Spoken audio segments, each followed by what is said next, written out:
Howdy, folks. Today on the channel, we're going to get into one of the reasons I came up with the name for the channel, Tinfoil Alley. We're going to delve a little bit into conspiracy theories, and or as other people like to call them, put tinfoil hat on. People call them conspiracy theories, and a lot of them are. Some of them are just out there. And anytime that the elite or the media or anything want to discredit you in what you're thinking, they'll lump you in as a conspiracy theorist. And whatever you're saying is a conspiracy theory. And then instantly everybody's just supposed to say, oh, that ain't true. Guy got his tinfoil hat on. Now I throw these out here, and like the one I'm going to do today, I'm not saying it's the truth. I'm just saying it's a theory. It's an idea. And people tell you, and anybody tells you that, you should be silent because of your ideas. So let me say that anybody that tells you an idea or a theory is dangerous and you should be silenced, you better watch your back, because that person is out to control you. There's no such thing as a dangerous idea. Ideas are turned into theories, that are turned into research, that are turned into invention. And invention is the mother of humanity. Invention is what solves problems. But like in the subject we're going to today, if you prove that their theory is wrong, well, you're going to wreck a lot of years of research and work that the elites have done to steer us in a certain direction. And you're going to make a whole lot of their arguments moot.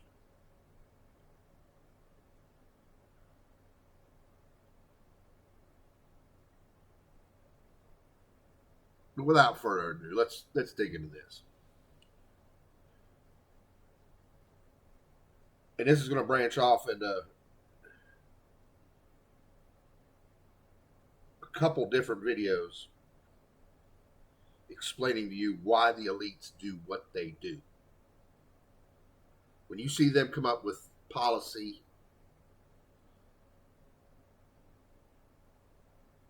and laws and this and that, and you think to yourself, what in the world is the purpose of this?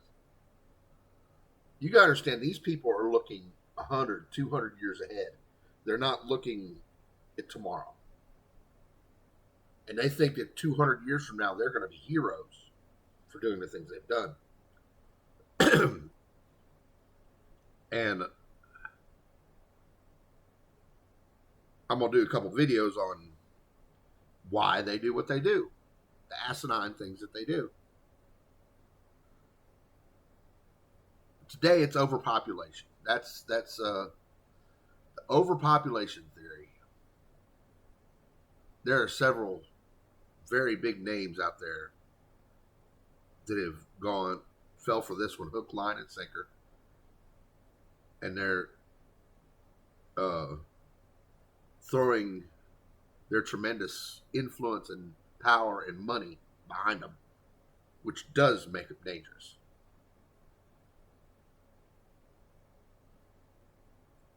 But overpopulation is the deal that where these people think that the world has somehow reached maximum population, and then if we keep going the way we're going, we're all going to starve to death.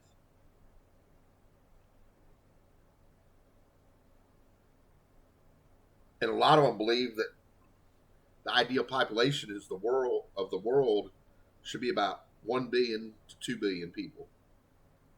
That's currently at over 8 billion. So according to their theory, 6 billion or so just need to go away.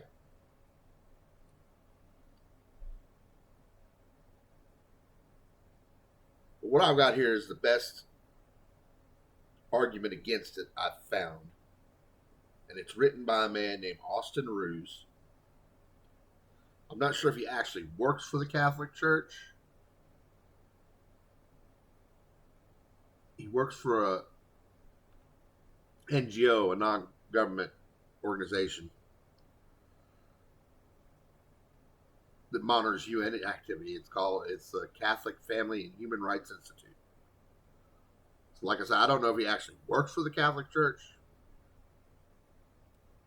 but his organization's got Catholic in the name.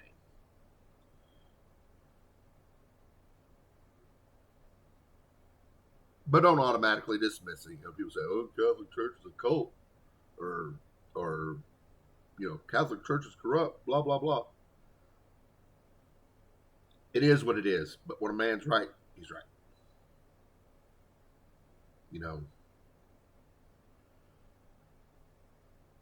So without dragging this out too far, let's go ahead. I'm just going to read this article to you. It's pretty long. And we'll talk about any other issues afterwards. The name of the article is "The Myth of Overpopulation and the Folks Who Brought It to You." The claim that the world will become dangerously overpopulated has never been true. It was false when first postulated in the 19th century. It was false when the population bomb was first published in the 1960s. It is false now. That theory is still taught in grade schools all over the world, and even today it does not make it any truer. It remains a false theory. In this essay, I will briefly trace the development through time the oddly utopian idea that human misery can end with the end of humanity, or at least the end of a good portion of it. I will address the work of one of the theory's most important proponents, the United Nations Population Fund. I will discuss the differences between the feminist wing and the population control wing of the movement. And finally, I will explain more fully how and why the theory of overpopulation is not true. The war on the concept of people is now more than a century old. It has moved through 4 distinct but closely related stages: Malthusianism, eugenics, the population bomb, and now is in the stage known as reproductive rights. Malthusianism, named for the early 19th century scientist Thomas Malthus, but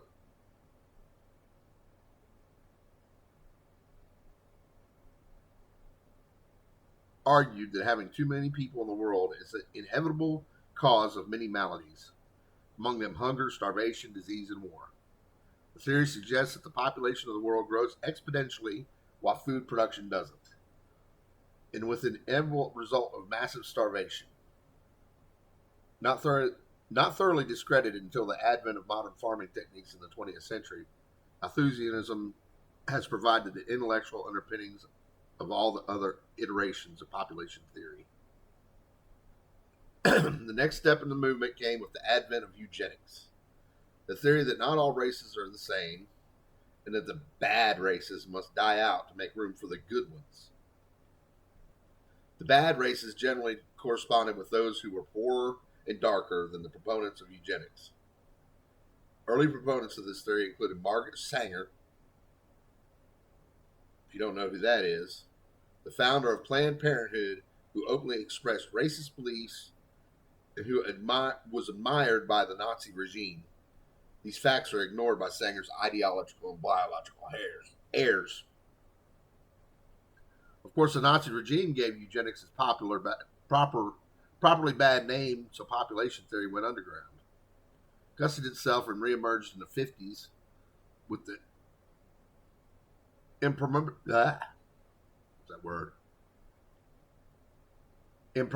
of the American political and academic establishment.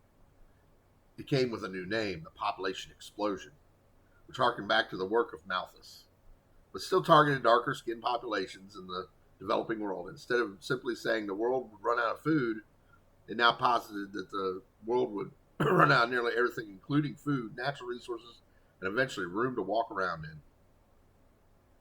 This population bomb theory drove the movement through the 60s until the early 90s and even beyond.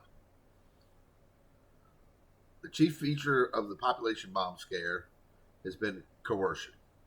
As proponents suggested, overpopulation was a dire threat to the entire planet, and policymakers believed that some of the populations must be forced to reduce their number. Almost always, coercion comes from the hands of governments directly at their own people. The most famous examples of coercion occur in developing world countries like China and Peru. The cases of coercion there are well documented and very obvious. Women in these countries were given abortions against their will. Others were sterilized without their knowledge. Still others were bribed with food and medicine in exchange for abortion and sterilization. These instances occur mostly in the developing world, but even in the United States there was well-publicized cases in which the poor, drug-addicted women are paid cash by private groups for getting sterilized. While coercion occurs mostly at the hands of poor governments at their own poor people, the impetus for it comes from rich Western countries, chiefly the United States and those of the European Union, but also from various international institutions, most notably the United Nations.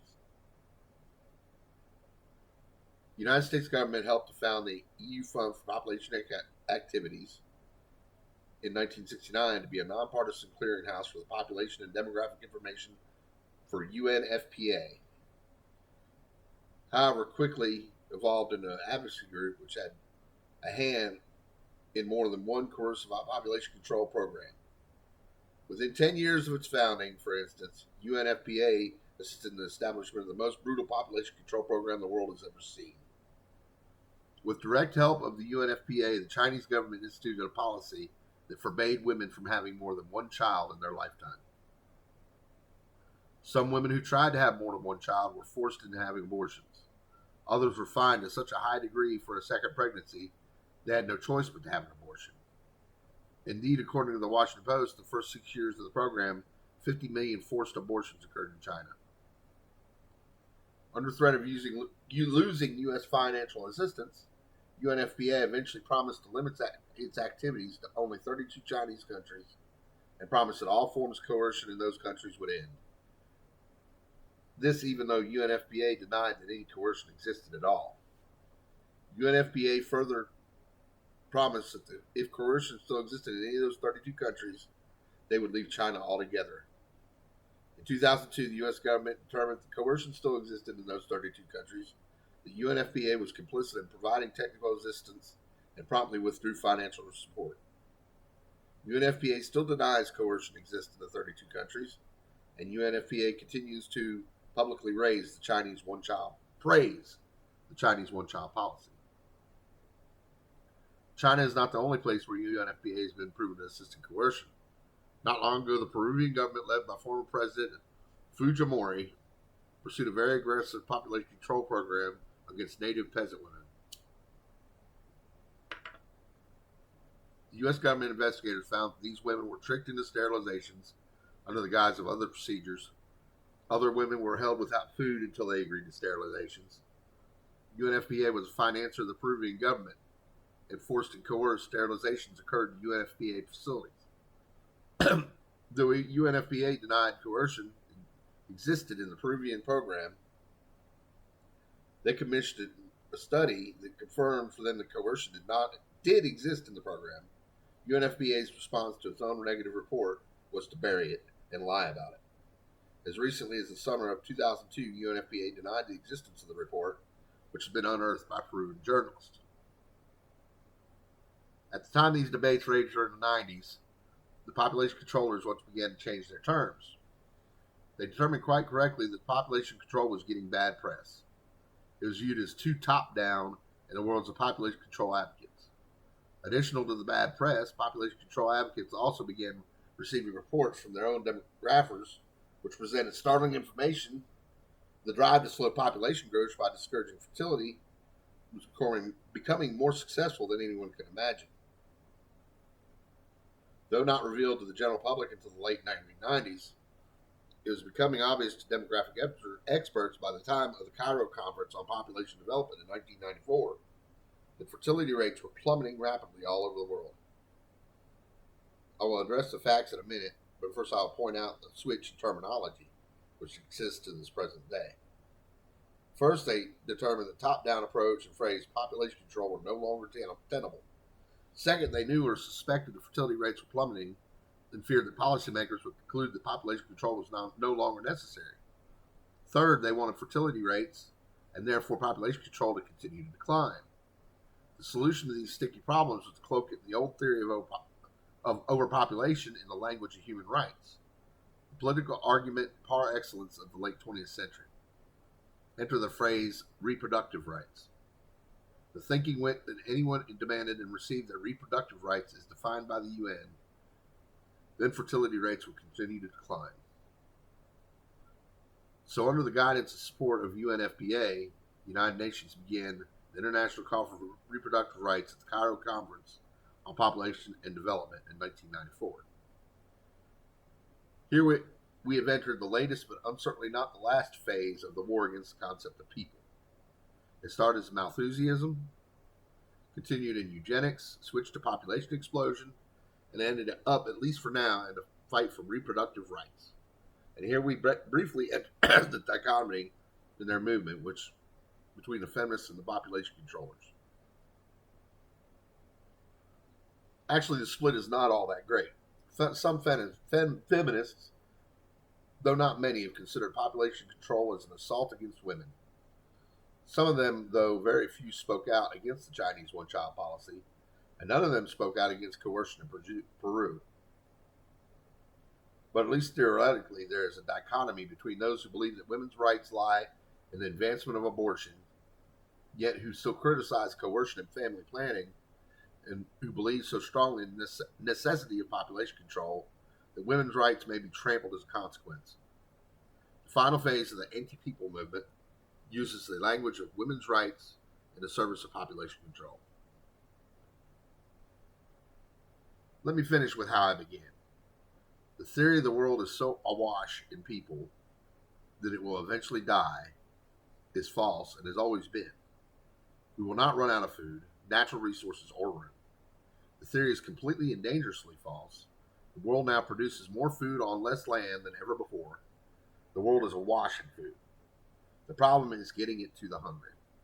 Starvation occurs in the world today not from lack of food, but generally a result of bad policies or the use of starvation as a tool of war. Also, the cost of natural resources is now lower than 40 years ago. Price is always a marker for availability. Lower prices mean greater availability. Why are natural resources so plentiful? Simply because of our ingenuity. Mankind is better at getting natural resources out of the ground, whatever they are, and we are more efficient in their use. Still, the population continues to grow. How can that be? For a very good reason. According to Harvard's Nicholas Eberstadt, it's not that people reproduce like bunnies. It's rather they no longer die like flies. The most startling revolution in most revolutionary 20th century was one of health. Where a century ago most disease would kill someone in a matter of days, these diseases are now routinely cured. Where once someone would hope to live into the 60s, they now routinely live in the 70s, 80s, and even 90s. The fact is that the much feared fertility rate began declining in the West more than 150 years ago, long before the advent of UN-style family planning and population control. In fact, France reached what is called a demographic transition in the 19th century. In fact, the nature is that fertility rates decline naturally when populations move from the farm to the city and from agricultural subsistence to the industrial age. They decline also as women move towards education and postpone marriage, also aspects of modernization. As it turns out, the world fertility was not necessary, and what we achieved in artificial lowering it is a problem the world has never seen. At this point, more than 80 countries have now achieved what's known as below replacement fertility. The point at which women are having so few children, generally thought to be below 2 children per woman, that countries no longer are replacing themselves. UN predicts that every nation on Earth with the exception of a few African nations, will reach below replacement fertility within the next 20 years. And this is a very serious problem. What this means is rapidly aging population that turns the demographic pyramid on its head. Societies are meant to have lots of young people supporting an ever shrinking number of old people. Below replacement fertility has meant in many countries there are many more old people than young people. 15 years ago, Japan reached a global first. It reached a point where it had more people over 65 than under 15. This is a recipe for economic disaster and intergenerational warfare over levels of government taxation and spending for social services for the elderly. The UN now acknowledges this. In recent years, the UN Population Division has sounded the alarm about below replacement fertility. A year ago, it hosted an expert meeting which demographers from all over the world concluded they did not know how low fertility could go. The UN now believes the world population will top out at roughly 8 billion people in 2050 and then begin to decline. The population controllers continue to make their case, however. They still say the world will soon starve and that we will soon run out of natural resources. That the planet is running out of room. Anyone can test the theory, however, next time you're in an airplane flying virtually anywhere in the world, even at the very populous United States, look down from on high and what you will see is a remarkable empty planet, straining to be made a garden by more of us.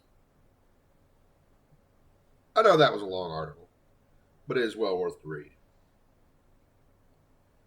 I'll try and remember to link it in the description where you can go peruse it on your own. You say, well, what's the purpose of where's that going? Blah, blah, blah. You know, why'd you read that to us?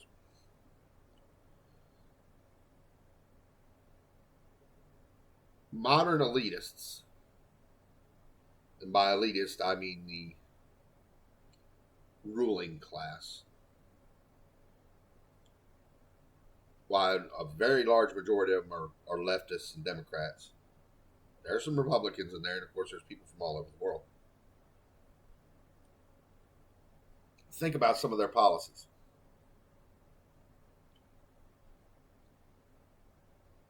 And this is one of the big pillars of their beliefs, is this overpopulation. Another one's environmentalism.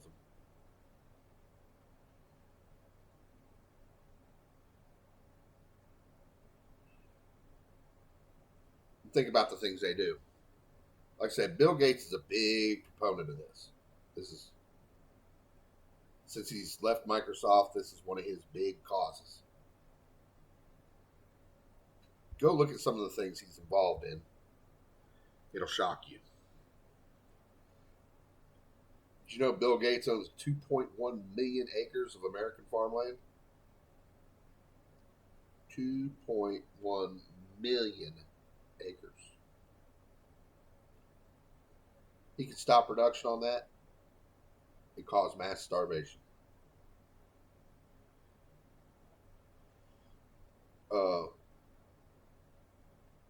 The big one is, this is the deep dark secret nobody ever mentions, but boy, it's a dirty little secret, that Planned Parenthood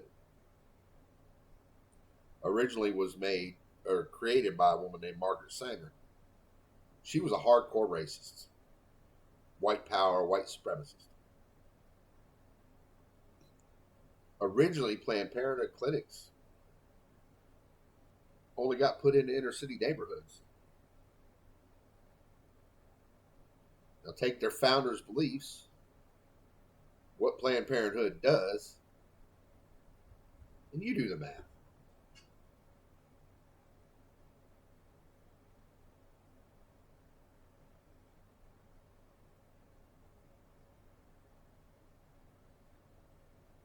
Now, if you come out and bring out any of these points, the left promptly attaches some name to you. You're either a racist or you're a sexist. You're a homophobe. You're a xenophobe. You're a whatever-a-phobe.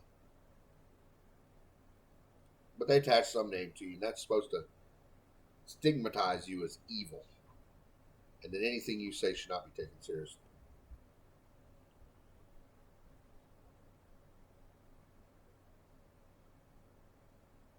Don't have any illusions. That's what the purpose of attaching that name to you is.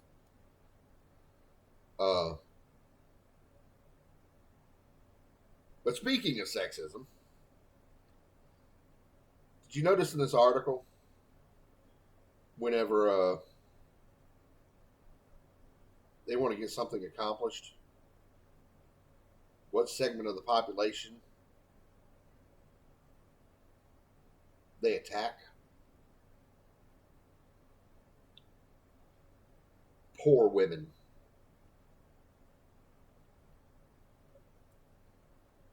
More importantly, just women in general. Now, for the left to be such proponents of feminism,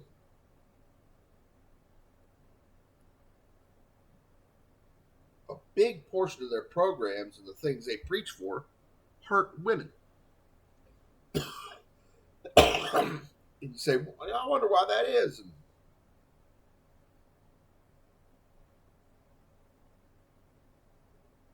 think about it in the world who the rich and powerful are.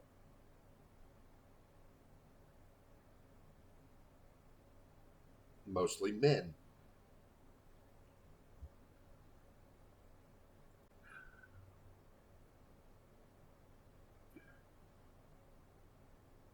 Yeah, men. Mostly old, white men.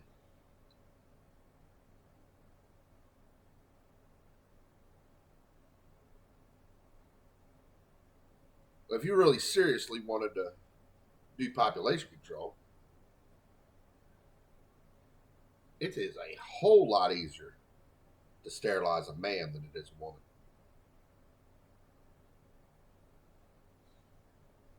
It's a simple, just a few minute procedure to sterilize a man.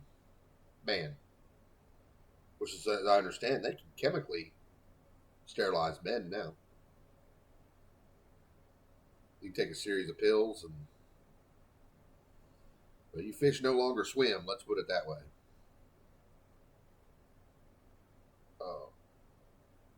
Chemical castration, that's what they call it.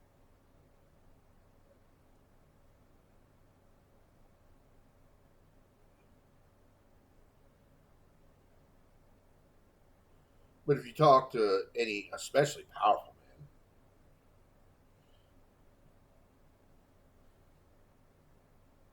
you know, that's one of their biggest fears.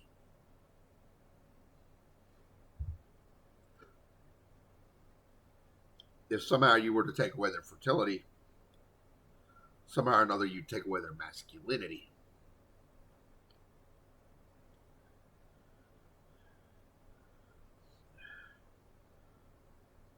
So all their policies they make, oh no, can't be no nut cutting around here. You know, slice that woman from butthole to elbow and take her parts out.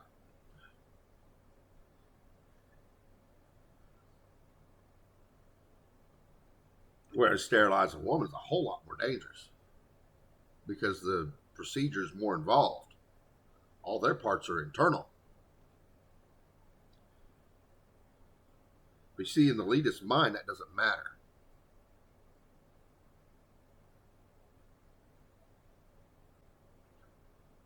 The ends justify the means. And in their heart of hearts, if you look real deep in their soul, a lot of those rich white men, though they declare all this leftish equal rights ideology, still believe the way that their great grandfathers did, that woman is a servant to the man and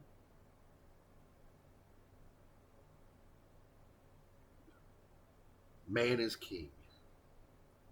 They'll never admit it. But it's what they believe.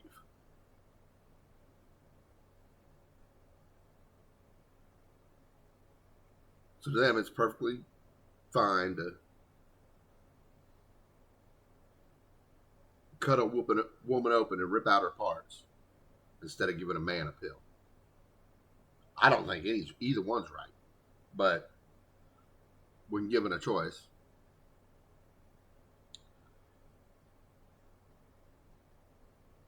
and you can see one huge example of how disastrous this policy's been, or this whole thing has been, this whole theory has been, by simply looking at China. Now, the Chinese government will never admit it. You'll have a hard time finding it published, but if you search, you can find it. What the results of the one-child policy were. Woman and man would the woman get pregnant, and they'd have a baby, and it's a girl. Well, in China, the man is all powerful. And what does a man want? A man wants a son. He wants a son to carry on his name. So one way or another, this little baby girl would disappear. If it was lucky, it ended up in an orphanage. If it was unlucky, it ended up in a river. And I say lucky if it ended up in an orphanage because there's a lot of theories about what happened to all those little girls that ended up in an orphanage. Because now China is facing a huge problem.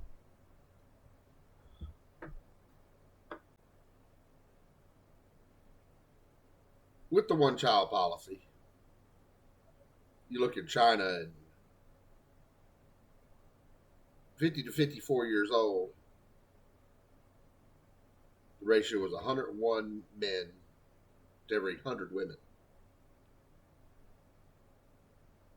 Go down to 30 to 34 years old, it's up to 105. This is when the one-child policy really took hold.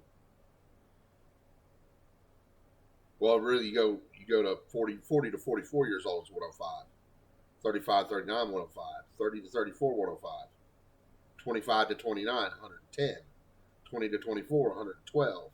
15 to 19, 116. 10 to 14, 115. That may not sound like a big disparity, but it's not how the world was designed to work. The way the world is designed to work, look at any cattle pasture.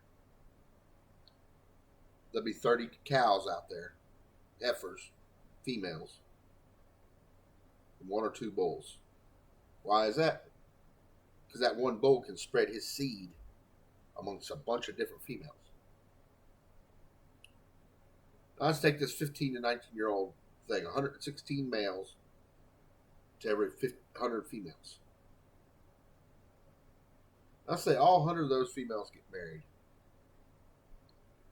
Because those 100 females are going to get their choice of the 100 best men.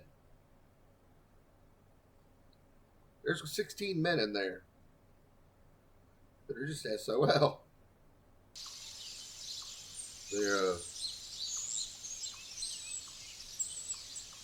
They're an overrun. And we all know what happens to a man that's not getting none and none is available.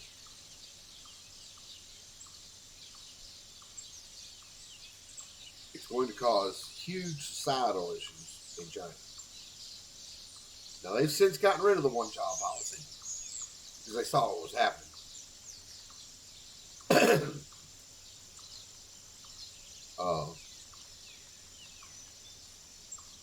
I've read some novels, World War III, Armageddon type novels, where China is always the aggressor. And one of the things they always did was kidnap women. They'd come attack a city and they'd kill all the men and take all the women. It's because they were having such a huge demographic issue in their country. Uh,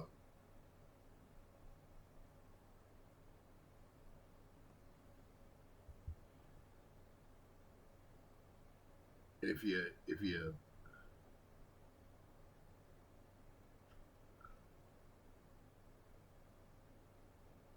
want to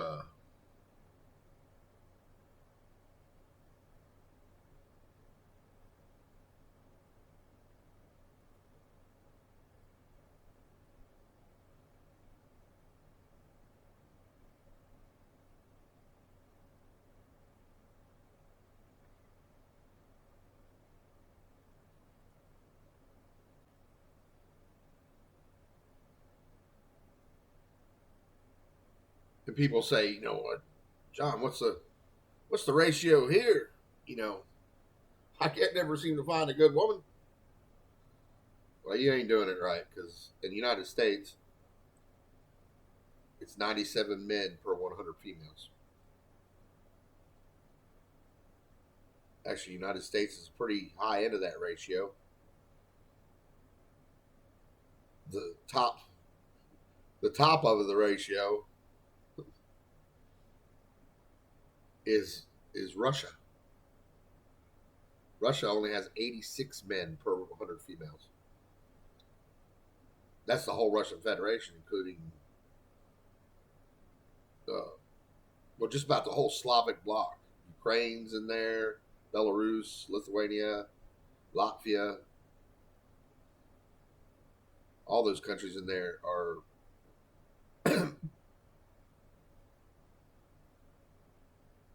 very high on the. But 90% of the world, I'm sitting there looking at a map of this. In the higher female ratios are pink to red, whereas the male ratios, higher male or lower males, higher females ratios are in green. 90% of the world is green. There's a section of Africa that's gray, which is almost parity, 100 to 100. Asia goes into the pink, China, India. India's actually worse than China. And it gets really out of whack in the Middle East. Like Saudi Arabia is 137 men per 100 females. Oman is 193 men per 100. So there's 2 to 1.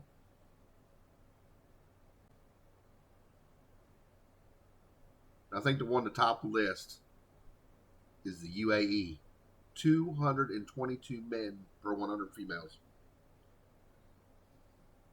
And the funny thing is, those Middle Eastern countries, a lot of those richer peoples have multiple wives. So I guess if you're a poor guy over there, you out of luck. You might as well stick your thing in your pocket, because you ain't going to get to use it.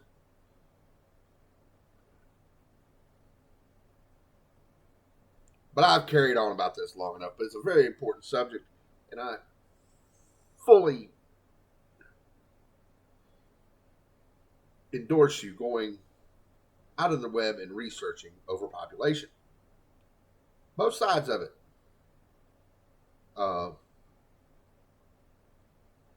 Because it is one of the pillars of why the ruling class does what it does. You ask why such a push in this country, well, really worldwide, on homosexuality and transgenderism and this and that and the other. They're pushing it on their children. But what the transgender people and homosexual people don't do a lot of, they don't do a lot of making babies. They do. I mean, they adopt, and some even still get pregnant and have babies, but very few. Not near to the ratio of a heterosexual couple.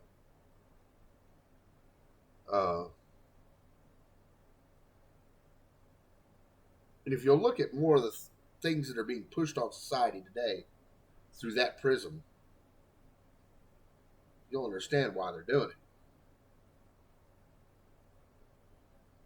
or what the idea is behind it, right or wrong. I'm not saying it is a conspiracy theory. I'm saying it's a marketing theory. Why they're marketing that issue. And remember, we haven't had one of the big bringers of population control in about 80 years. That's a major world war. And if they can't get what they want through peaceful means,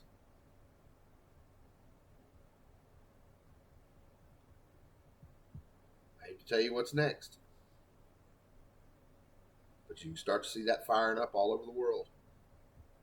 Out of nowhere. Whether it's Russia and Ukraine, China and Taiwan, all the various crap going on in the Middle East. Any one of those things could spark a world war. Although my personal favorite to do it will be Taiwan. Because we are bound by treaty to protect them. And with China going through the economic issues they're going through right now, and getting taken over by that complete psycho, the